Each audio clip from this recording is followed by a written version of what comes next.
Hello, I'm glad to meet you here at our place, and I would like to begin our conversation with asking about your personality. Tell some information about yourself, please. My name is Marnie Howlett, Abomarichka in Ukraine. I am a student in London, England, at the London School of Economics, but I am from Canada. I lived my life there until I moved to England 3 years ago, and now I am studying my PhD in London, and I study international relations with a specific focus on Ukraine, geography, territory, and culture. Origin plays a big role of the sphere of people's interest. What are your hobbies? How did you start gaining interest in Ukraine ethnography? Did you find information by yourself, reading, watching, or somebody shared some knowledge with you? I am part of the Ukrainian diaspora in Canada.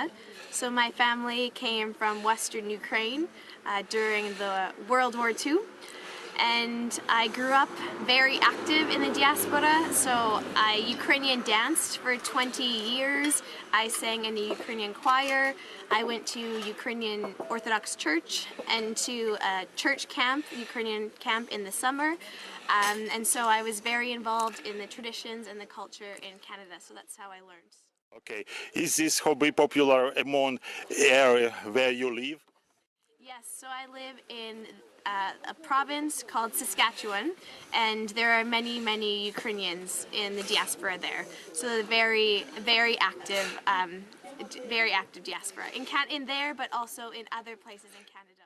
Have you Ukrainian roots maybe? Yes, so my family came, so my mother, her first language was Ukrainian. My father is not.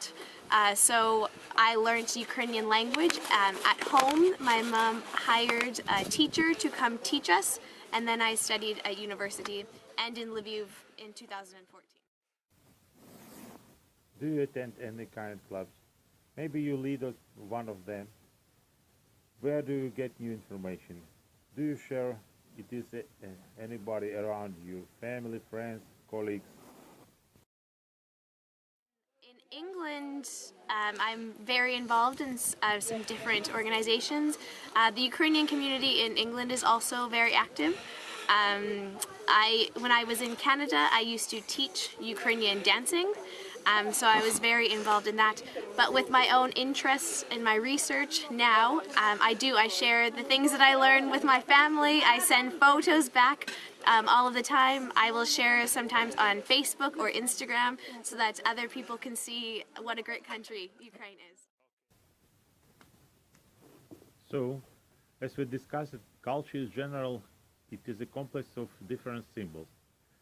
And for the culture to be successful is also needed to be spread. I mean shared. In my opinion, it can be done with financing some branches that represent the culture. How about the situation in your country? Do you know any information about Ukraine? If yes, what can improve it? In England, there is an organization called the Ukrainian Information Service. And so what they do is they spread information to people in England and all of the UK about things that are happening, politics.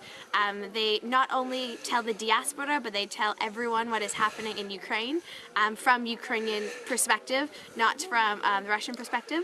And in Canada, there are many different research institutes at universities that are doing research on Ukraine, many talks and presentations that are sharing research and information about what is happening to educate people so people know about, and also many organizations that want to encourage tourists and students to come to study Ukraine, learn the Ukrainian language, but experience the country because it has so much to offer.